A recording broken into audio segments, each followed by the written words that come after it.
Hello everyone, আসসালামু আলাইকুম। কেমন আছেন সবাই? This is Mitu. Welcome to my another new video. দেখতে দেখতে ২০২৪ শেষ হয়ে গেল আর এটাই আমার ২০২৪ এর শেষ ভিডিও। একটা বছরে ১২টা মাস কত কিছু সুন্দর সুন্দর স্মৃতি, ভালো দিন, খারাপ দিন সব মিলিয়েই একটা বছর হয়। কোনো ব্যাপারে একটু সমস্যা হলেই বলতাম যে এই বছরটা কেন শেষ হচ্ছে না, এই বছরটা একেবারে খারাপ। কিন্তু আজকে যখন এই বছরটা শেষ হয়ে যাচ্ছে তখন বেশি খারাপ লাগতেছে। জীবন থেকেও আমাদের প্রত্যেকের একটা বছর কমে গেল। সবসময় যারা অনেক সুখে থাকে আমি মনে করি তাদের জীবনটা একদমই সুন্দর না। এই ছোট্ট জীবনে সবকিছু থাকবে, হাসি থাকবে, আনন্দ থাকবে, দুঃখ, কষ্ট সবকিছু থাকবে। যদি সবকিছু থাকে তাহলেই সেটা জীবন। এই বছরের জানুয়ারির ৪ তারিখে আমার আব্বু অ্যাক্সিডেন্ট হয়। তো তখন মনে হয়েছিল যে পুরো পৃথিবীটা আমাদের মাথার উপর ভেঙে পড়েছে। দীর্ঘ ৮ থেকে ৯ মাস আব্বু অসুস্থ থাকার পরে সুস্থ হয়। আর আমরা ছোটখাটো সব ব্যাপারেই এই বছরটাকে দোষ দিতাম। আজ বছরের শেষ দিন সবথেকে বেশি খারাপ লাগতেছে। এই বছর যদি আমার জীবনে কখনো না আসতো তাহলে হয়তো আমি বুঝতেই পারতাম না বাস্তবতা কতটা কঠিন। তবে আল্লাহ পাক অনেক ভালো রেখেছে। আল্লাহর কাছে যদি কোটি কোটি শুকরিয়া আদায় করি তাহলেও মনে হয় কম হয়ে যাবে। তবে হ্যাঁ, প্রত্যেক মানুষের জীবনে এইরকম ২০২৪ আসার দরকার আছে। তাহলেই সে আপন মানুষ, পর মানুষ সবকিছু চিনতে পারবে। একটা ছোট্ট কথা বলি, যদিও আমি ছোট্ট মানুষ, আমার এত অভিজ্ঞতা নেই জীবন সম্পর্কে। তবে আমি দেখেছি যারা খারাপ সময়ে পাশে থাকবে তারাই আপনার জীবনের সবকিছু।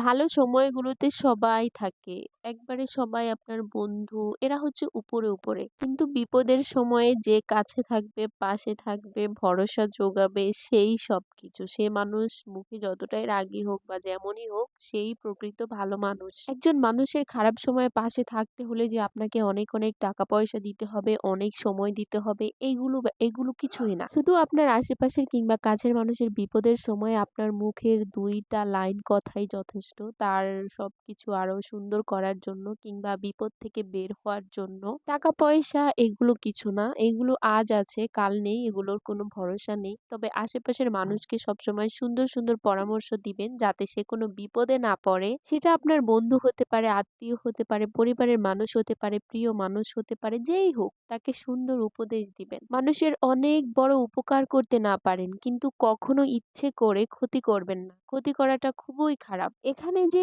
আমি আমার টি-শার্টে ফ্লাওয়ার পেইন্ট করতেছি, এই টি-শার্টটা আমি যখন শপে দেখি, দেখেই হচ্ছে আমি নিয়ে আসছি। আমার মনে হয়েছে যে এটাতে আমি কিছু একটা পেইন্ট করব। এখানে যে ফ্লাওয়ার গুলা পেইন্ট করতেছি তো এগুলো হচ্ছে পৃথিবীর সবথেকে ইজি ফ্লাওয়ার পেইন্ট করা। যে জীবনে কখনো তুলিও ধরে নাই সেও এই ফ্লাওয়ার গুলা খুব সহজে আর্ট করতে পারবে, এতটাই ইজি। সেই জন্যই আমি পেইন্ট নিয়ে কথা না বলে এই বছর নিয়ে কথা বলছি, কারণ এটাই বছরের শেষ দিন, শেষ ভিডিও। তো কিছু বলতে ইচ্ছে হলো সেই জন্য বললাম। সময় খুব দ্রুত চলে যায়, বছরের পর বছর চলে যাবে, কিন্তু এক সময় আমি যে ভয়েস ওভারে এখন যে কথাগুলো বলেছি এক সময় এগুলো মেমোরিজ হিসেবে আমার সামনে আসবে।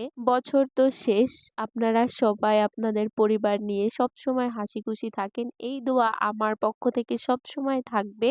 আপনারাও আমাকে, আমার পরিবারকে সবসময় একটু দোয়া করবেন আমরা যাতে ভালো থাকি। আমি সবার উদ্দেশ্যে বছর শেষে একটাই কথা বলবো, এটা হাম্বল রিকোয়েস্টও বলতে পারেন। কখনো না কোনো মানুষের ক্ষতি করবেন না, ভুল করেও ক্ষতি করবেন না। সবাই ভালো থাকেন, সুস্থ থাকেন, সুন্দর জীবনকে আরো সুন্দরভাবে গড়ে তুলুন। ২০২৪ শেষ, ২০২৫ সবার ভালো কাটুক। আজকের মতো টাটা।